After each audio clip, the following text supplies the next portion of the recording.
Compartilhe em todas suas redes sociais. Você também pode colaborar com a divulgação simplesmente deixando seu like e clicando no gostei. Se você quer ajudar com o crescimento desse canal, se inscreva e também ative todas as notificações e assim você vai ser avisado sempre que um novo conteúdo for postado por aqui. Eu acredito de coração que este conteúdo vai fazer diferença na sua vida e a partir de hoje tudo será diferente. Deus lhe abençoe. Vamos ouvir. Audiolivro Quem Pensa Enriquece. Napoleão Hill. Você é do tipo, dá cá, ou toma lá. A pessoa cuja renda provém totalmente da venda de serviços pessoais não é menos comerciante que o homem que vende utilidades. Pode-se acrescentar ainda que tal pessoa é sujeita às mesmas normas de conduta que o comerciante que vende mercadorias. Isso foi acentuado porque a maioria das pessoas que vivem da venda de serviços pessoais comete o erro de se considerar livre das regras de conduta e responsabilidade ligadas aos que vendem utilidades. Os dias do tipo dá cá já passaram. Ele foi suplantado pelo toma lá. Em termos de capital, o valor real de suas habilidades mentais pode ser determinado pela quantidade de renda que puder produzir, ao anunciar seus serviços. Uma boa estimativa em termos de capital do valor de seus serviços pode ser feita multiplicando-se sua renda anual por 16,66, pois é razoável calcular que sua renda anual represente 6% do seu valor em termos financeiros. O dinheiro se empresta a 6% ao ano.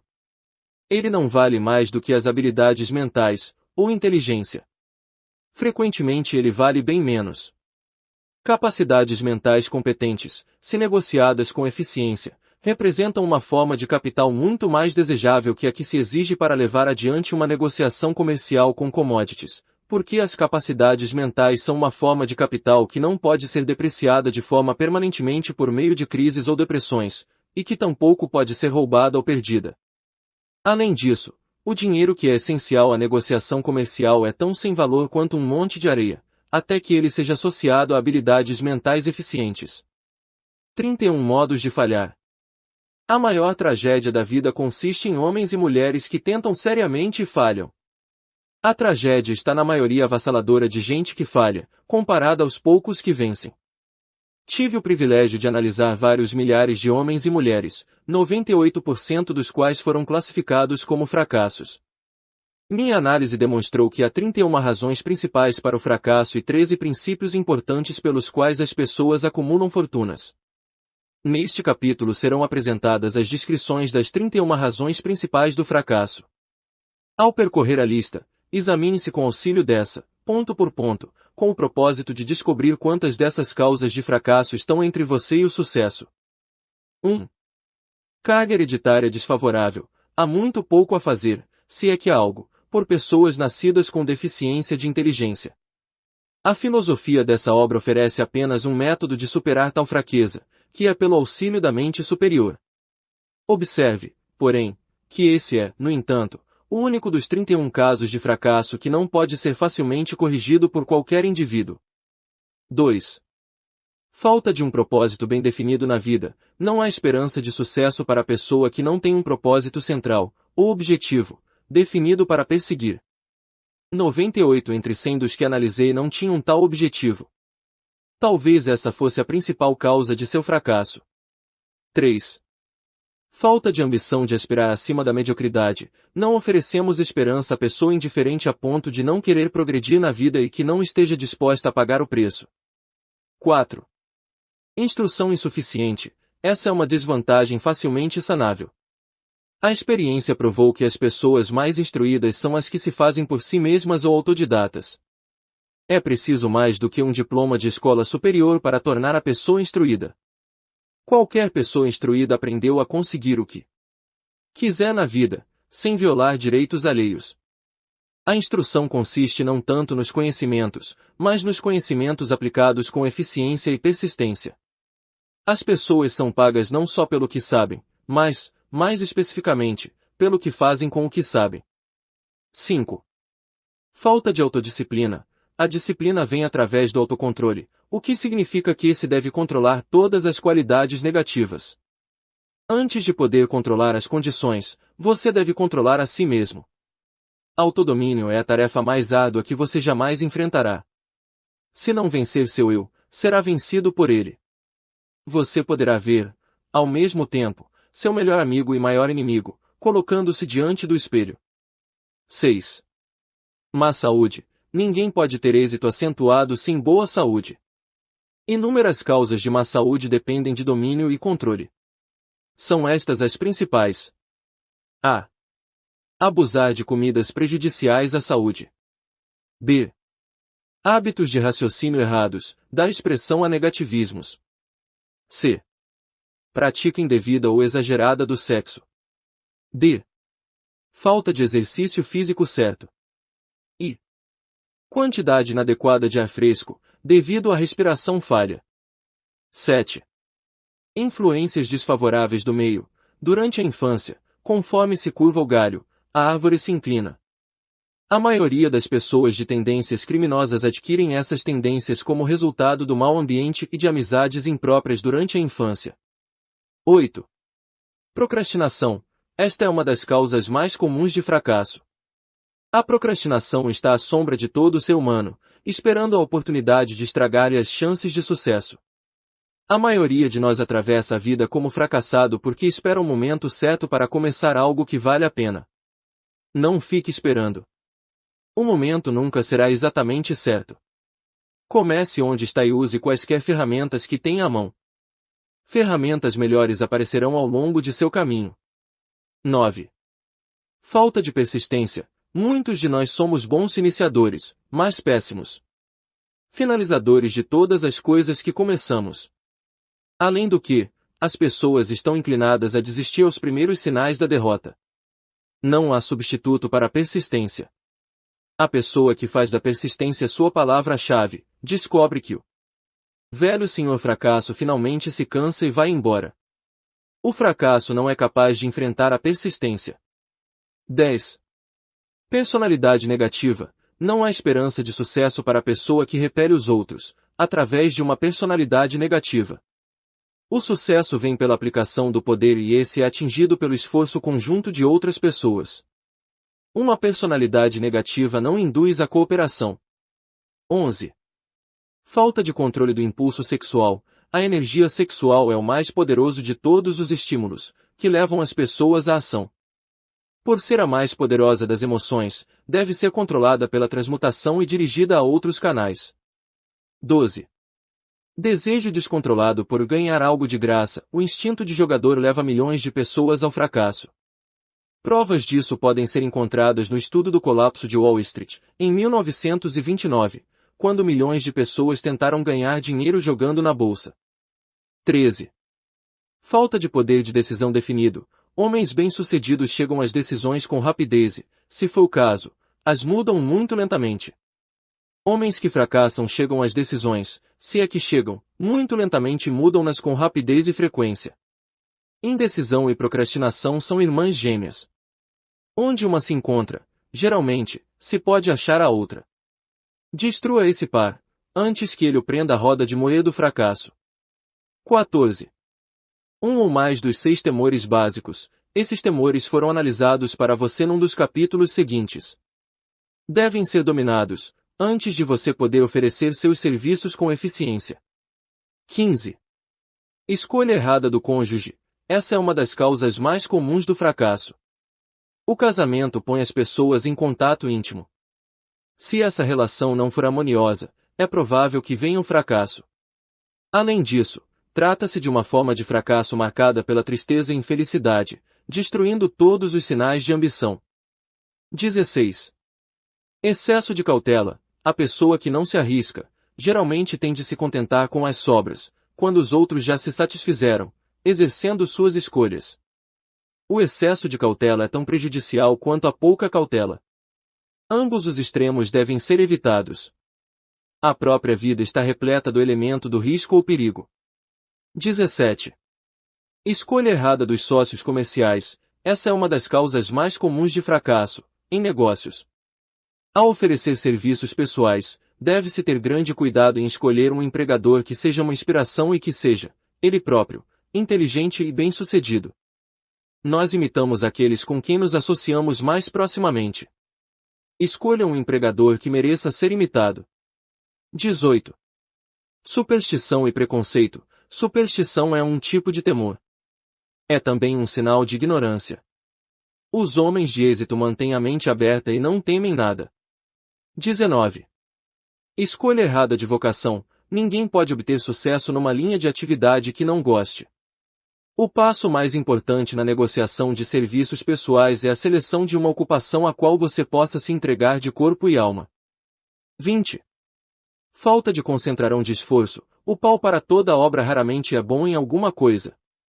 Concentre seus esforços em um objetivo definido, principal. 21. O hábito dos gastos indiscriminados. O mão aberta não pode ter sucesso, principalmente porque está sempre apavorado com a pobreza.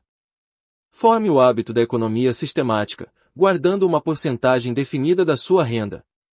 Dinheiro no banco proporciona uma base segura de coragem, ao negociar a venda de serviços pessoais. Sem dinheiro, é preciso aceitar o que é oferecido e ficar contente de obtê-lo. 22. Falta de entusiasmo. Sem entusiasmo não se pode ser convincente. Além disso, o entusiasmo é contagiante e a pessoa que o tem sob seu domínio é geralmente bem-vinda em qualquer grupo de pessoas. 23. Intolerância. Quem tiver mentalidade estreita raramente progride. A intolerância significa que se parou de adquirir conhecimentos. As formas mais danosas de intolerância são as que se relacionam com diferenças de opinião religiosa, racial e política. 24. Intemperança. As formas mais prejudiciais de intemperança relacionam-se com atividades gastronômicas, alcoólicas e sexuais. Abusar de qualquer delas é fatal ao sucesso. 25. Inabilidade de cooperar com outros. Mais gente perde os cargos e grandes oportunidades na vida por essa falta, que por todas as outras razões combinadas. É uma falha que nenhum homem de negócios ou líder bem informado irá tolerar. 26. Posse de poder não adquirido por esforço próprio, filhos e filhas de gente rica e os que herdam dinheiro, ganham por outrem. O poder, nas mãos de quem não o adquiriu gradualmente, é, não raro, fatal ao sucesso. Riqueza rápida demais é mais perigosa que a pobreza. 27. Desonestidade intencional. Não há substituto para a honestidade. Pode-se ser temporariamente desonesto, por força das circunstâncias, sobre as quais não se tem controle, sem dano permanente. Mas não há esperança para a pessoa desonesta por livre escolha. Mais cedo ou mais tarde, suas ações apanham e ela pagará com a perda da reputação e talvez até da liberdade. 28. Egoísmo e vaidade. Essas qualidades são verdadeiras luzes vermelhas, que avisam aos outros que se afastem. São fatais ao sucesso. 29.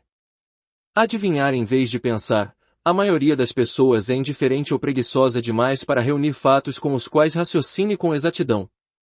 Preferem agir baseadas em opiniões, criadas por adivinhação ou julgamentos instantâneos. 30. Falta de capital. Essa é uma causa comum de fracasso, entre os que começam em negócios, pela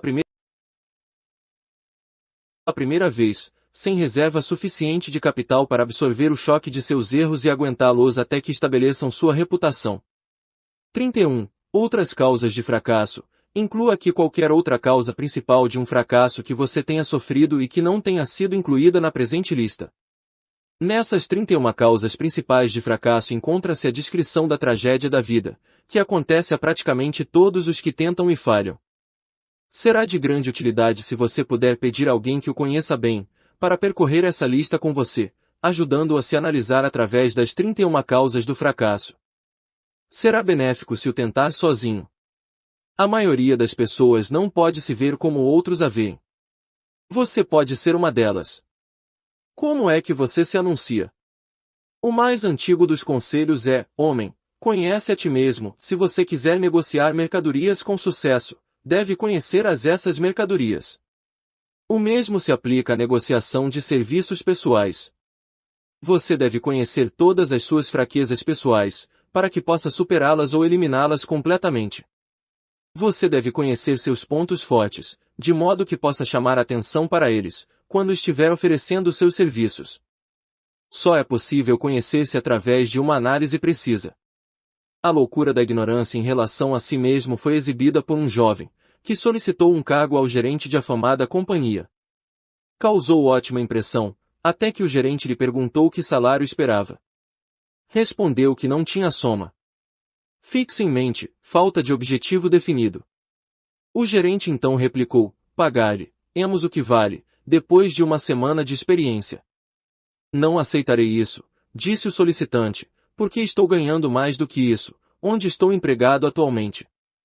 Antes mesmo de começar a negociar um reajustamento de salário em seu cargo presente ou de procurar emprego em outra parte, esteja seguro de que vale mais do que recebe atualmente. Uma coisa é querer dinheiro, todos querem mais, mas é bem diferente valer mais. Muita gente confunde suas necessidades com o que lhes é justamente devido. Suas exigências ou necessidades financeiras nada têm a ver com seu valor. Esse é estabelecido inteiramente por sua capacidade de prestar serviços úteis, ou por sua capacidade de induzir outros a prestá-los. Você progrediu no ano passado. A autoanálise anual é importante na negociação eficaz de serviços pessoais, como é o balanço anual no comércio. Além disso, a análise anual deve revelar diminuição nas falhas e aumento nas virtudes.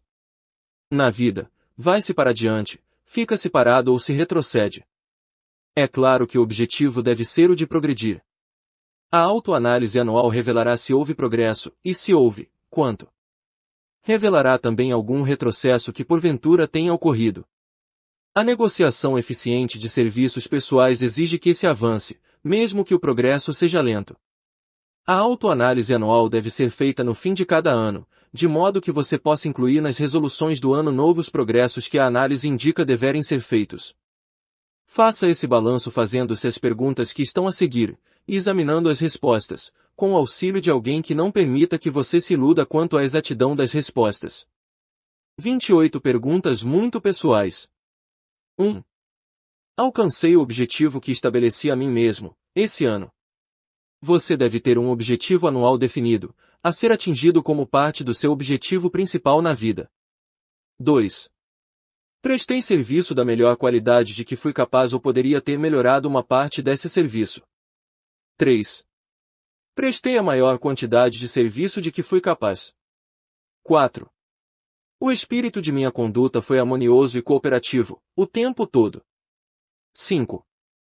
Permiti ao hábito da procrastinação que diminuísse minha eficiência, e se assim, até que ponto?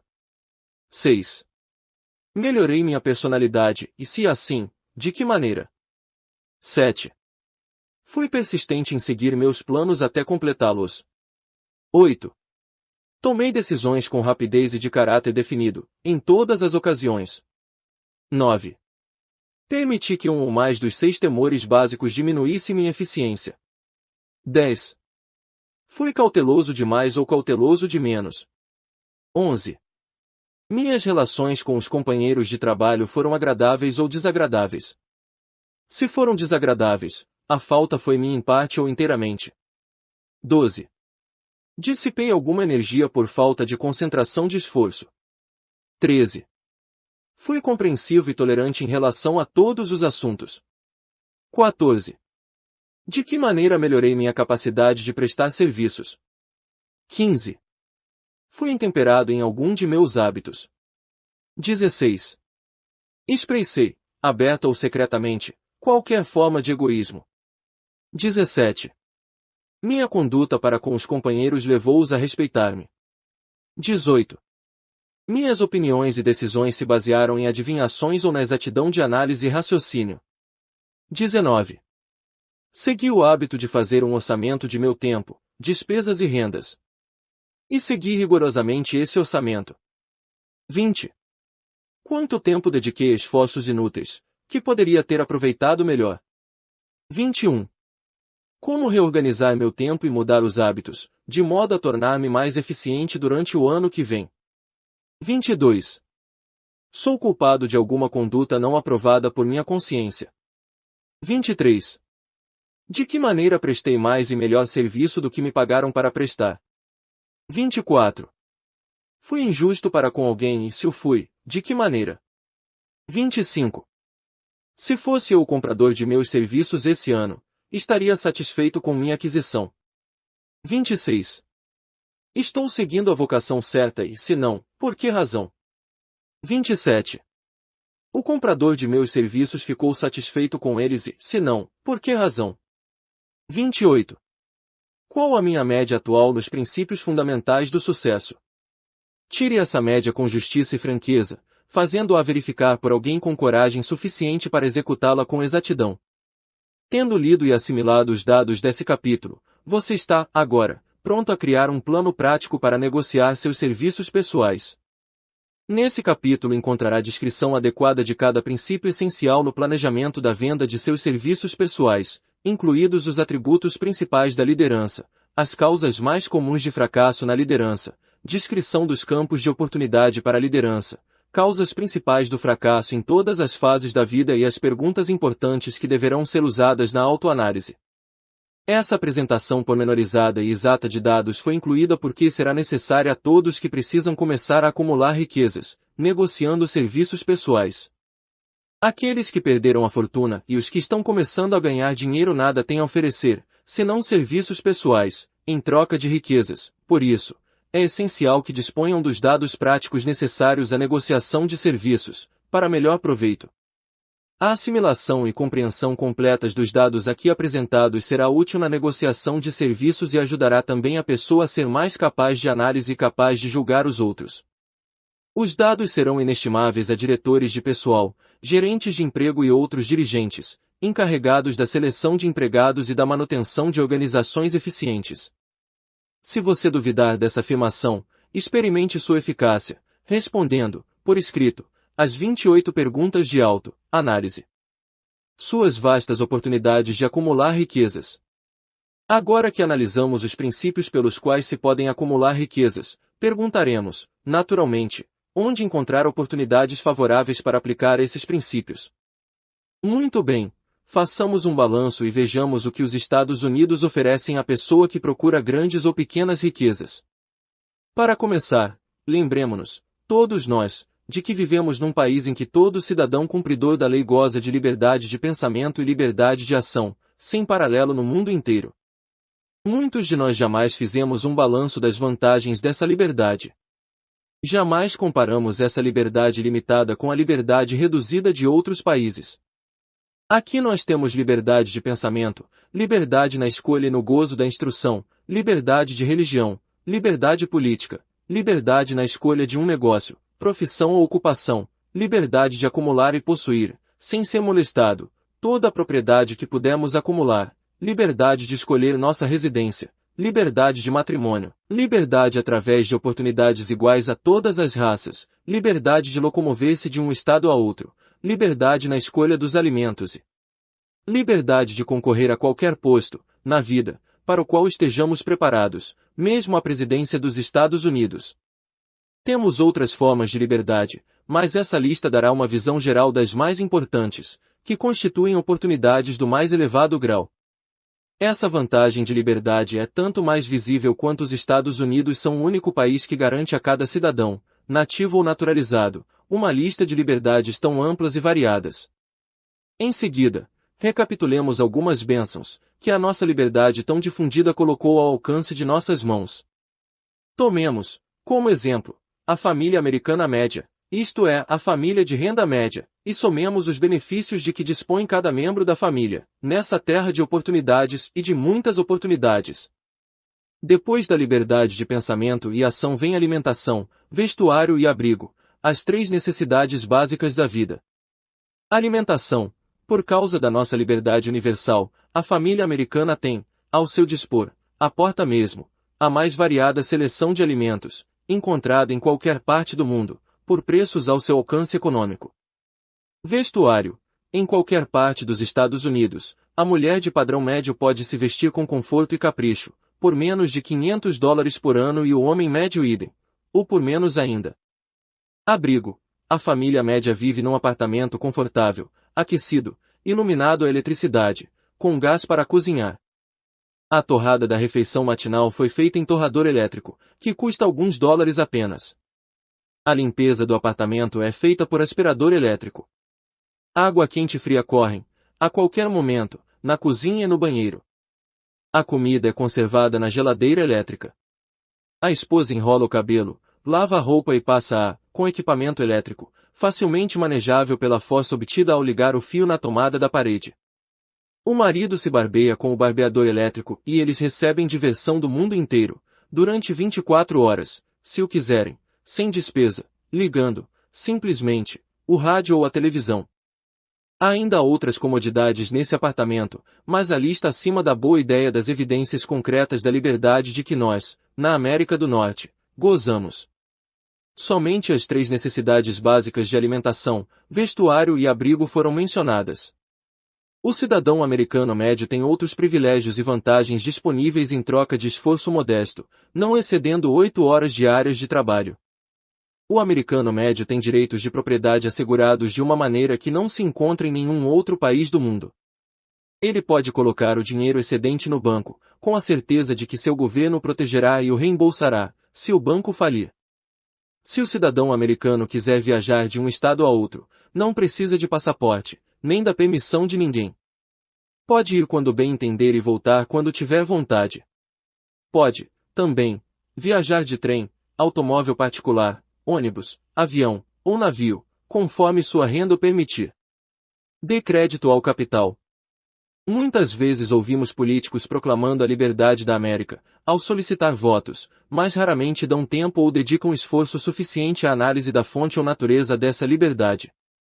Como não tenho nenhum interesse pessoal, nenhum ódio a exprimir, nenhum motivo escondido a concretizar, tenho o privilégio de entrar numa análise franca do algo misterioso, abstrato, muito mal compreendido, que dá a cada cidadão dos Estados Unidos mais bênçãos, mais oportunidades de acumular riqueza, mais liberdade de todos os tipos, que se possa encontrar em qualquer outro país.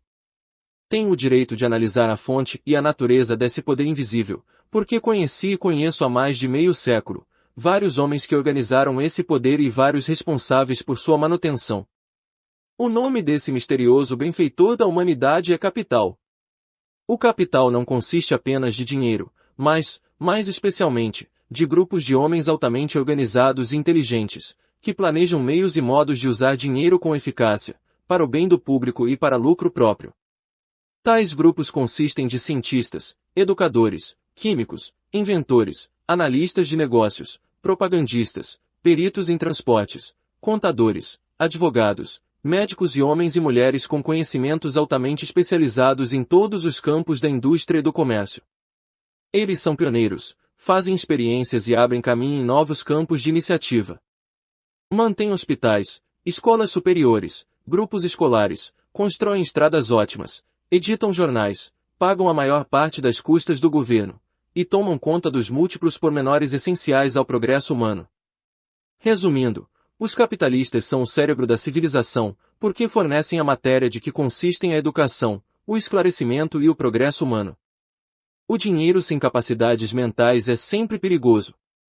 Usado com propriedade é o mais importante esteio da civilização. O simples café da manhã, que foi aqui descrito, não poderia ter sido entregue às famílias a um custo módico, ou mesmo a qualquer outro custo, se o capital organizado não tivesse fornecido o maquinário, os navios, as estradas de ferro e o vasto contingente de homens treinados para operá-los. Pode-se ter uma pequena ideia da importância do capital organizado, tentando imaginar-se a si mesmo tendo o peso da responsabilidade de providenciar, sem auxílio do capital, a simples refeição matinal aqui descrita para as famílias de Nova York. Para conseguir o chá, você teria de fazer uma viagem à China ou à Índia, ambas bem distantes dos Estados Unidos. A não ser que você seja excelente nadador, ficaria cansado com a viagem de ida e volta. Depois, confortar-se-ia com outro problema, o que usaria como dinheiro, no caso de ter a resistência física para atravessar o oceano a nado. Para fornecer açúcar, teria de fazer outra longa travessia a nado até a América do Sul, ou uma longa caminhada à região açucareira de Utah. Mesmo assim, você ainda poderia voltar sem o açúcar, porque são necessários esforço e dinheiro para produzir açúcar, para não dizer nada do que é preciso para refiná-lo, transportá-lo e entregá-lo à mesa de refeições, em algum lugar dos Estados Unidos. Ovos poderiam ser facilmente conseguidos, de fazendas próximas, mas você teria um longo passeio de ida e volta até a Flórida, antes de poder servir suco de uvas. Outro passeio longo seria para Kansas, ou outro estado produtor de trigo, para arranjar pão feito de farinha de trigo. Cereais secos teriam de ser omitidos do cardápio, porque seriam impossíveis de obter, sem o trabalho de uma organização bem treinada de homens e de máquinas adequadas, que exigem capital. Enquanto descansa, poderia partir para outra nadada, em direção à América do Sul, onde apanharia algumas bananas e, na volta, poderia dar um pulinho à fazenda mais próxima, para apanhar manteiga e creme de leite. Então, sua família estaria pronta para se sentar e gozar a refeição matinal. Parece absurdo, não parece? Bem, o procedimento descrito seria o único modo possível de arranjar esses alimentos simples, se não tivéssemos um sistema capitalista. A civilização se constrói sobre o capital. A quantidade de dinheiro exigida para a construção e manutenção de estradas de ferro e navios, usados para a entrega daquela simples refeição matinal, é tão imensa que surpreende a imaginação. Alcança o montante de centenas de milhares de dólares, sem mencionar os exércitos de empregados treinados exigidos para operar trens e navios. Transporte é apenas uma parte das exigências da civilização moderna, na América capitalista. Antes que qualquer coisa possa ser transportada, algo deve ser plantado no solo, ou manufaturado e preparado para o mercado. Isso requer mais milhões de dólares em equipamento, maquinaria, embalagem, encaixotamento, venda e salários de milhões de homens e mulheres. Navios e estradas de ferro não brotam do solo, nem funcionam automaticamente. Eles surgem em resposta aos reclamos da civilização, por meio do trabalho, engenho e capacidade organizadora de homens que têm imaginação, fé, entusiasmo, decisão e persistência. São homens conhecidos como capitalistas. São motivados pelo desejo de construir, alcançar, prestar serviços úteis, ganhar lucros e acumular riquezas. E porque prestam serviços sem os quais não existiria civilização, colocam-se no caminho das grandes riquezas.